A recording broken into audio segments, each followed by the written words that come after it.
Agradeço o convite do Portal Educação, é um prazer e uma honra estar aqui. Bom, como nós estamos conversando sobre aprendizagem, um fenômeno que ocorre hoje, nos dias de hoje, é a educação associada à área da saúde, ou falar de educação sem falar de saúde hoje é praticamente impossível. Uma vez que ocorrem vários cursos relacionados aos distúrbios da aprendizagem, TDAH, alteração de comportamento em crianças, enfim. Dentro desse enfoque que a gente vai poder conversar um pouco sobre a atenção, os processos de memória e funções executivas. E nós vamos começar aqui pelas funções executivas.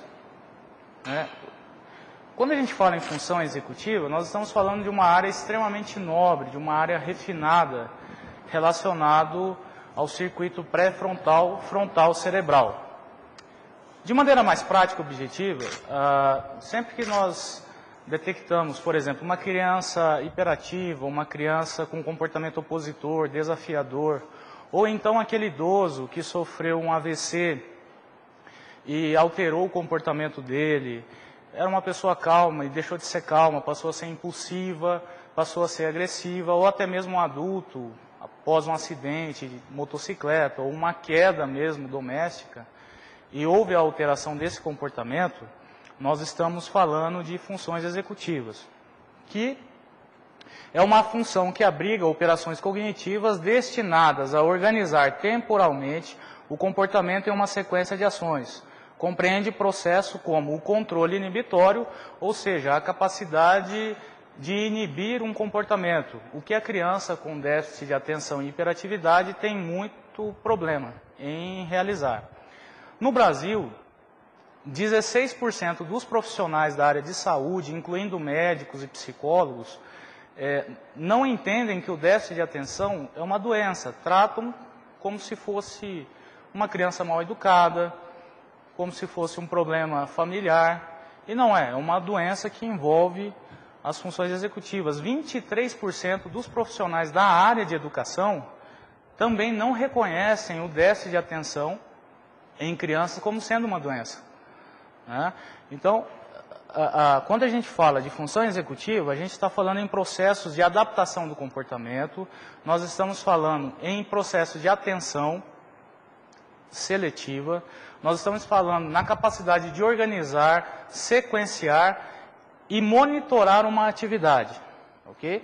A alteração nas funções executivas estão muitas vezes relacionadas com diversos quadros, como nós já dissemos, de transtorno de déficit de atenção e hiperatividade, transtorno de conduta e, em alguns casos, epilepsia de lobo temporal. Essas funções executivas, elas permitem criar novos padrões de comportamento, novas formas de pensar e monitorar este comportamento. Toda vez que eu vou aprender um novo comportamento, ou toda vez que eu vou aprender alguma coisa nova, eu preciso da função executiva. Desde a escola, como situações simples, rotineiras. Hoje eu preciso pagar uma conta. Hoje é dia 27 e eu tenho tal conta para pagar. Quem me ajuda a criar esse monitoramento e lembrar que eu preciso pagar essa conta é a função executiva. Quando eu chego ao final do dia e digo, nossa, esqueci, eu tinha aquela conta e esqueci. É um problema, é uma alteração, é uma falha nesse monitoramento da função executiva, que a gente vai ver daqui a pouco. Okay? Então, só para recapitular, não só a questão do comportamento, mas também e da atenção, mas o monitoramento das ações que eu preciso realizar. Os sintomas de alteração são responsáveis por um importante comprometimento funcional socioocupacional e, portanto, geradores de problema significativo de adaptação social, à organização de atividades da vida diária e do controle emocional. Para quem nos assiste neste momento, pode estar identificando alguma criança aí na sua escola que possui esse padrão de alteração, ou até mesmo um familiar, alguém que sofreu um acidente que, a partir deste evento, começou a sofrer algum tipo de alteração. Os déficits de funções executivas são frequentemente verificados em indivíduos com comprometimentos que envolvem os circuitos pré-frontais cerebral. A síndrome desexecutiva de tais comprometimentos adquiridos no curso da vida pode assumir diferentes formas de manifestação, certo? A gente vai falar disso já já. Bom, esse é um circuito chamado de símbolo anterior, que envolve algumas conexões, que é toda essa região, né? E quando há uma alteração nessa região, portanto, é uma alteração neurocognitiva, nós temos aí uma alteração de desinibição comportamental, muito presente em crianças hiperativas e com transtorno desafiador opositor. Já o acontecimento nessa região dorsolateral, aqui é uma imagem vista de cima, na região pré-frontal do cérebro, estão relacionados a problema de atenção, flexibilidade cognitiva, abstração, julgamento, a capacidade de sequenciar um ato. Então, quando você diz para a criança, olha, vá tomar banho, ela tem uma dificuldade em sequenciar esse ato, entender que precisa pegar uma toalha, ir ao banheiro, pegar o sabonete, lavar a cabeça, lavar o bracinho, sequenciar e monitorar o ato.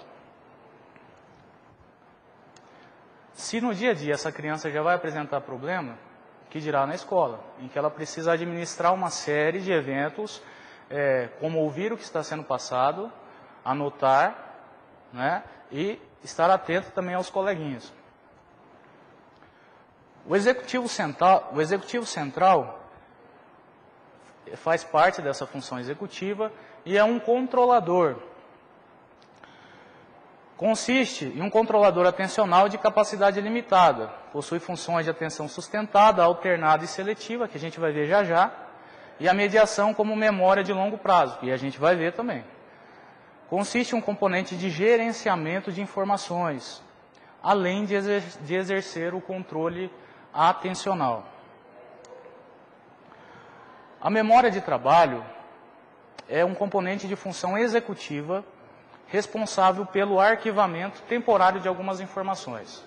Então, quando a gente fala de executivo central e de memória operacional, nós estamos falando de alguns recursos que são utilizados temporariamente para captar essa informação, reter a informação temporariamente e, a partir daí, definir se vai ser lançado para uma memória de longo prazo ou se vai ser descartado. Se for lançado para uma memória de longo prazo, a criança aprendeu. Se for descartado, ou não era importante, ou a criança está apresentando comprometimento no aprendizado dela. A criança, o adulto, ou até mesmo o idoso está perdendo conteúdo de memória. Bom, existem algumas maneiras da gente aprender. Tá? Então, essa teoria, ela diz para a gente assim, ó, existe uma alça fonológica, que é a capacidade que eu tenho de aprender, dizendo de maneira bem simples, é a capacidade que eu tenho de aprender ouvindo. É aquilo que eu sou capaz de reter ouvindo.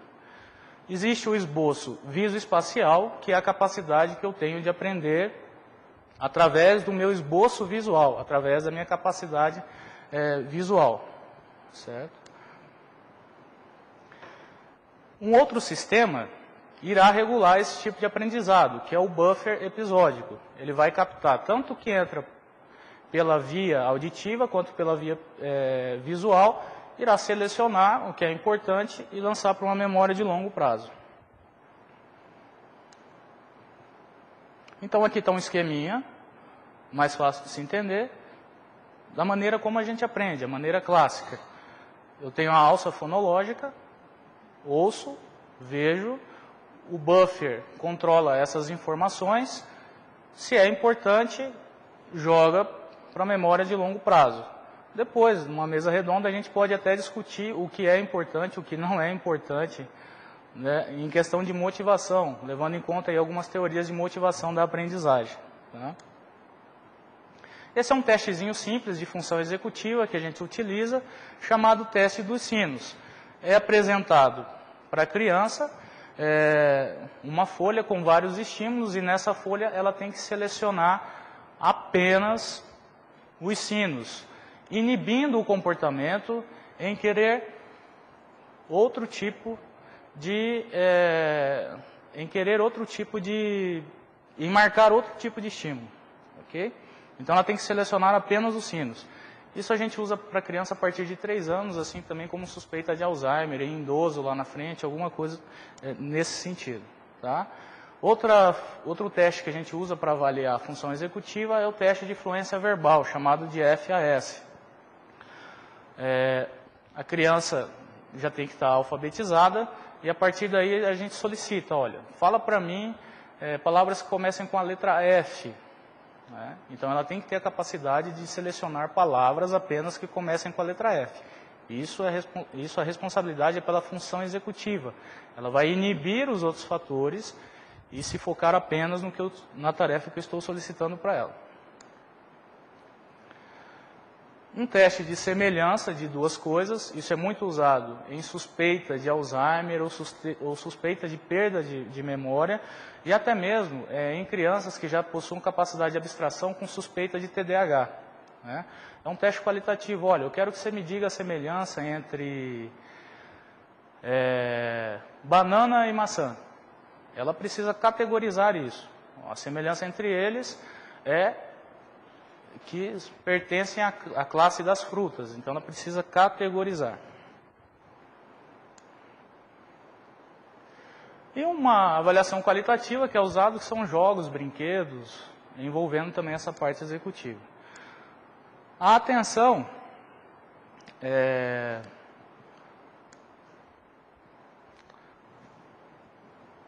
nós vamos falar aqui de 3 tipos de atenção: atenção seletiva, atenção sustentada e atenção alternada. Tá? A primeira atenção seletiva, focalizada ou discriminativa, é a capacidade que eu tenho, e eu tenho bastante dificuldade nisso, né, particularmente, mas é a capacidade que eu tenho de selecionar um estímulo só entre vários estímulos que estão ao meu redor. Eu consigo selecionar aquilo que é importante para mim. Alguns testes usados por psicólogos, que é o D2, o TADIS, o Dígitos do VISC, e a neuropsicologia fornece outros testes, como, por exemplo, o Stroop Test. Né? Esse é o Stroop Test. Então, inicialmente, eu peço para que a pessoa fale o nome das cores. Onde está rosa, eu vou dizer vermelho. Então, verde, vermelho, azul, marrom. E assim por diante até o final. Essa é a primeira parte do teste.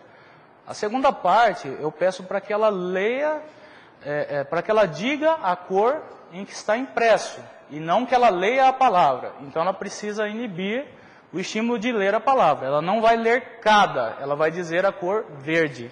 Okay? Verde, vermelho, azul, marrom. A capacidade dela é inibir o estímulo secundário ali. E nessa terceira folha, eu também peço para que a pessoa mencione o nome das cores e não o que está escrito, inibindo também o comportamento de ler a palavra. A atenção alternada é a capacidade que eu tenho de dividir a minha atenção. A gente usa isso muito no trânsito, né? Vários estímulos e eu consigo prestar atenção em todos eles. Ok?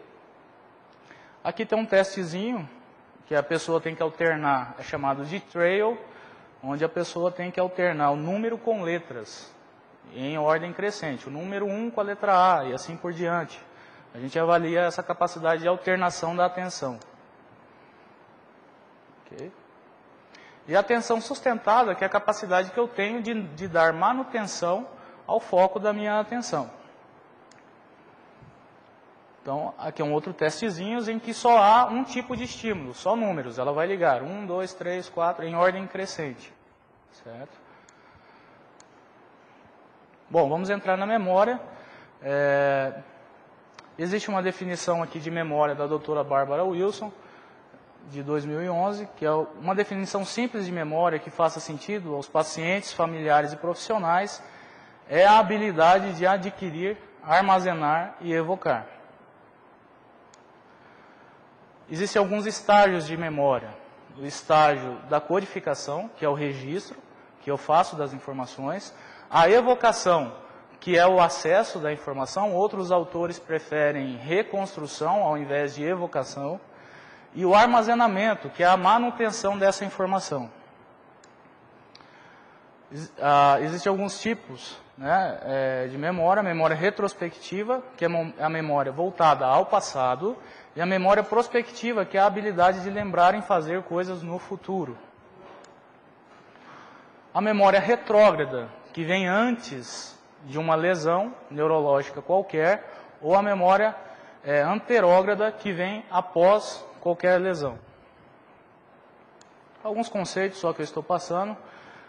E aí a gente entra aqui nas subdivisões de memória. Memória de curto prazo, memória de longo prazo. Sendo que a memória de longo prazo, ela pode ser explícita ou declarativa, implícita ou procedural. Essa memória declarativa, explícita, é uma memória muito importante quando a gente vai avaliar o processo da aprendizagem. Para nós, psicólogos, e especificamente para quem trabalha com a neuropsicologia, dentro dessa memória de longo prazo, chamada de memória declarativa, de memória explícita, nós vamos investigar bastante a questão da curva de aprendizagem em um tipo de memória chamado memória episódica, que significa que uma pessoa pode conscientemente se lembrar de incidentes e episódios específicos, como, por exemplo, o nascimento de um filho, o dia da formatura, uma viagem, a matéria que ela acabou de aprender na escola, envolvendo outros aspectos também da memória. Certo? Então, existe uma subdivisão dessa memória episódica, que é uma memória voltada para o aspecto verbal e uma memória voltada para o aspecto visual. E é isso que a gente avalia durante esse processo de aprendizagem da criança. A memória semântica, né, eu até grifei ali, é como se fosse a nossa enciclopédia do dicionário mental, né, de dicionário mental. Onde contém os significados das palavras, onde eu consigo me organizar semanticamente com esse conteúdo, né, de palavras. Okay? A memória procedural é um tipo também de memória de longo prazo, onde eu tenho as aptidões que são adquiridas mediante a prática, e inclui atos como comer com garfo e faca, guiar uma bicicleta, andar a cavalo e assim por diante.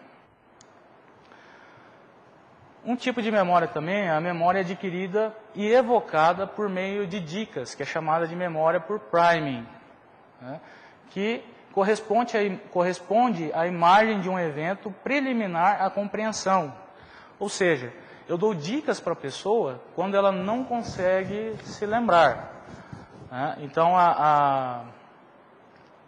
inicialmente eu solicito para a pessoa, falo, olha, você se recorda daquelas 3 figuras que eu te mostrei inicialmente, lá no início da nossa aula, ou lá no início da consulta? Não, eu não consigo me lembrar. Então, ok, vou te dar uma dica. Tinha uma figura que se parecia com um triângulo. Ah, lembrei. Era um triângulo, era... Ok.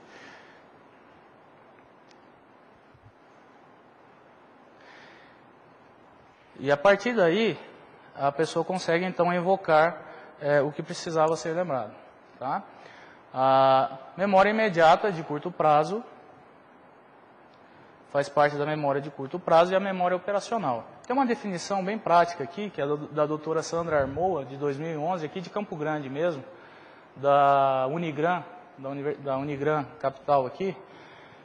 Ela lançou o livro dela em 2011 com uma definição bem interessante de memória operacional. É a porção ativa da memória que atua em 3 tempos. O que está acontecendo, o que aconteceu e o que vai acontecer.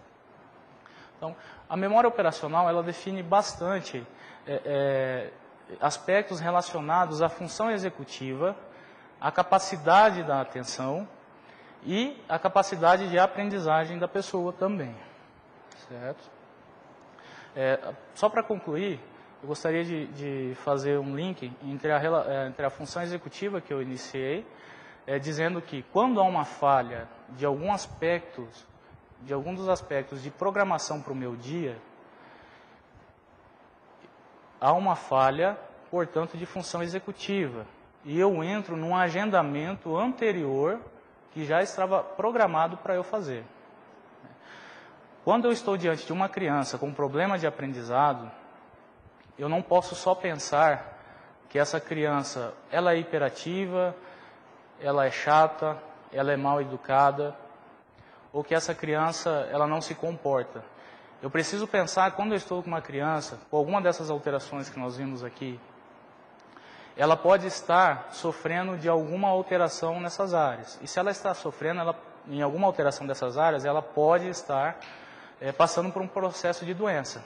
Então, você que é professor familiar, que está nos ouvindo e nos assistindo nesse momento, é importante que você tenha essa consciência de encaminhar um profissional, de solicitar uma avaliação, encaminhar ao médico, ao psicólogo, porque, como eu já disse lá no início, 23% dos profissionais de educação no Brasil não têm esse conhecimento que, muitas vezes, uma alteração da aprendizagem é uma doença. Então, fica aqui um pouco da nossa contribuição. Eu agradeço.